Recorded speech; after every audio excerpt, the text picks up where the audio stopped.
The Green Crow Inn, a novel by Derek A. Kamal, read by Kelman Friedman. Chapter 8. Room 21. The time for falling markets came and went. The breezes that had blown in the cool autumn air would blow them away just as swiftly, and tow in their stead the still, cold feel of winter. Before the arrival of such cold, the fall harvest came in. Many deliveries showed up from a variety of agriculturalists, including Pram the farmer. The harvest was modest in the lands about Tila Hill, according her. She and Top the horse had arranged their own delivery of produce. When they had, the farmer leaned against her cart in philosophical fashion and mused on the modesty of the harvest. "Time was," she said, "that these parts might grant double or treble yield. You remember, Calca?" "I do not," replied the innkeeper, who was helping unload the delivery. "Well," said Pram, as she gazed at the sky with contemplation, "modest yield or no, the cellarer himself had difficulty making space in the larder. Parsnips, pole beans, carbuncle root, and a generous variety of greens all needed the cool cellar air to stay fresh as possible in the coming weeks, and Furrier had his work cut out for him. Thankfully, I was there to assist on that particular day. "Oi, no beard! Give us a hand! You're no help at all!" chided a rough and trollish voice. I sniffed and regained focus. What? A flying head of lettuce told me exactly what. I caught it before it could do serious damage and pivoted, finding a good place for it on the shelf behind me. I shivered in the cool cellar. It smelled of must and raw earth. "What was the name of that farmer?" I asked the troll absently. He shoved a small crate of radishes my way and said flatly, "Pram." "No, I know. I know who Pram is." The last word must have sounded odd, accented as it was by my straining to lift the crate. "I mean the farmer who sold us the parsnips." "I honestly have no notion," said Furrier. It was his turn to be distracted, for he was scanning the shelves and crannies of his underworld, now with a journal and a pointed bit of coal between his greenish fingers. Eager to please, if only to get information, I began moving a small basket of squash. She had a fabulous red cloak. It reminded me of Nandaya. Do you recall Nandaya? I often find myself thinking of her. "Don't touch that one, you pillock!" he snarled. "Apologies," I said. "Off you pop! Go and see to your horses." "They're well seen to." "I'm telling you to bugger off! Find some other troll's business to muck about in, you busybody!" I was completely taken aback and, for once, stunned silent. My instinct was, naturally, to push back to find just what he was talking about, but self-control stepped in and I stepped aside, backing away to the stairs and up into the inn. I stood in the kitchen collecting myself. Calca was there, rolling dough and tending to something sweet-smelling that boiled on the stove. She paid me no heed. "Furrier is out of control," I said lightly. "Oh?" Calca remained fixed on her cuisine. "He was raging at me just now, downstairs." "Well, you are an acquired taste, I suppose." She at least turned and winked to ease her stinging words. "I wonder. Seems he's been having a go-through since we ran into those trolls at market." "How's that?" "A go-through, as in he's going through something. Emotionally, I expect." "Trolls and their emotions," I muttered. I felt a chill of regret as realization took hold. What should I have done that day instead of nudging those trolls towards Furrier? Nothing. That's what. Then I said more clearly, "If that is the case, he is certainly acting as if the fault was mine." "Was it?" Calca stirred the pot again. I was too stunned to speak. "Just work it out with him, or leave it," she suggested. Thankfully, the gruff echo of a throat clearing itself bounced in from the bar. Calca sighed. "Mind my fruit doesn't burn." I lunged at the stovetop and grabbed the spoon eagerly. The innkeeper strode out of the kitchen. "Nayorgi, you're still here!" I heard her say. There, in the shimmering brew of partridge berries, sugar, and whatever else, the faintest of reflections could be seen. My dark hair, now gone more shaggy, my wispy beard, the low-hanging fruit for Furrier's mockeries, the dark circles under my eyes sagging nearly to my pointed cheeks. I scratched the growth on my face. It had begun to itch.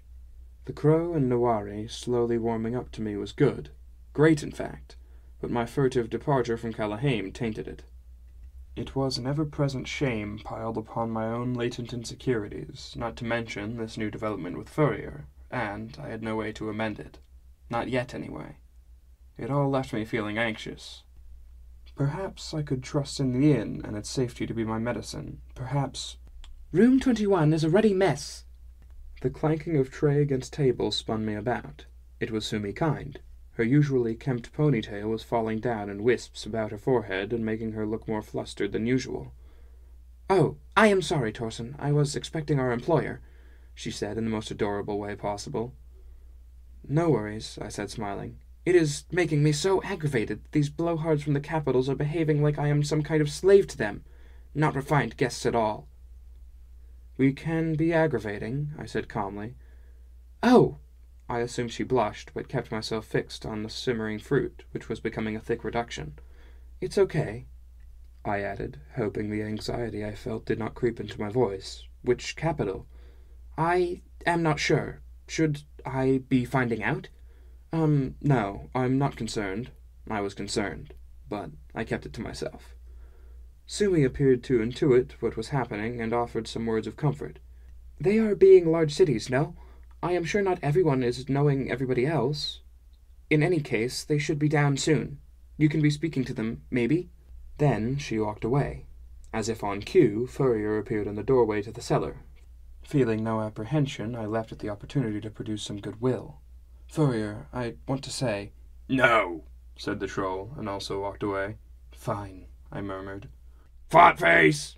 he shouted from outside. I shook my head.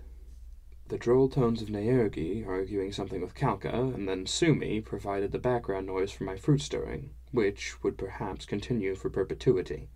I refused to allow myself to mentally drift, to fret over who could be in room 21, if they knew me, knew my father, or were in fact looking for me. But the pressure built and rose inescapably. My imagination ran wild. When I could take no more, I turned for the stairs, my legs swinging forward of their own volition. I had to find out. All became dreamy and blurred. Images of stairs flitted past me, and I felt a burning in my legs. Now I was on the 3rd floor, and now the narrow hallway that spanned the back of the inn between wings. Coming to myself, sweating and anxious, I realized I was on the wrong floor. It was a moment to consider, to reflect on what I was about to do, and ultimately to stop. I did not. Another blur, and I was before room 21. No one had seen me. With shaking hand, I tried the door, and it opened. Room 21 had the look of any other room in the Green Crow, or any other room in any other inn in living memory. The flooring was of dark-stained wood, slatted nicely in an octagonal pattern, atop which sat the usual furnishings, left in an unusually messy state. An unmade bed with a lustrous carved headboard, a dresser with half the drawers left open, a desk for writing scattered with parchment, and a few bits of luggage left open and strewn. The clapboard walls were of lighter shade and tastefully decorated with a few unremarkable paintings. There was a tree, and sconces holding unlit candles. As I surveyed, I saw nothing, no clear giveaway of who these people could be, or where they were from.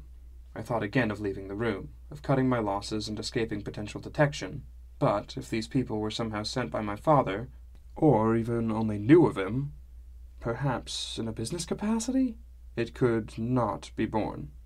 I would not be discovered. So I rummaged. Mustering as much haste as I could, I opened dresser drawers and dug through luggage, paying no heed to my additions to the mess. They would not notice. Minutes passed, clothing flew, papers hit the floor. My heart pounded. In retrospect, it was an overreaction, a fit of panic, but I did not recognize it as such in the moment. I was driven by pure survival, like some feral animal under threat of predation. My last thought was to purge the bed, cut it open, and ensure there was nothing suspect there. No. Even in my heightened state, I had sense enough not to destroy Kalka's property. So, I stood still, breathing hard, in thought, wondering if my fears were for nothing. By all appearances, these were strangers of absolutely no connection to me. Unexpectedly, thoughts of Nandaya came to mind. What would she think of my prying, my paranoia? Glimmering light reflected off something in my periphery. I knelt over one of the bags, and peeking out between folds of clothes was a metal object. I took it in my hand and held it up. Before me was a brooch, a half-sphere meant to be worn on the lapel. Upon its face was inscribed some curious calligraphy surrounding a diamantine rock. I don't believe it was actual diamond, but I never found out exactly what kind of stone it was. The thing shimmered brilliantly, and I was rapt. Who could say how long I stared at it, half for amazement over the craftsmanship and half for determination, the feeling that I might recall seeing this symbol before. A family crest, maybe, or business icon. No such recollection came to me, and then the soft sounds of chant billowed in as if on a breeze, jolting me back to reality. I had to get back downstairs.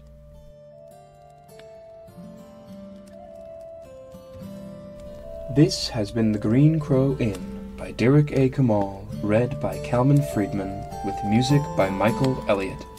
To find out more, including how to purchase your copy of the novel, please visit shorelessskies.com.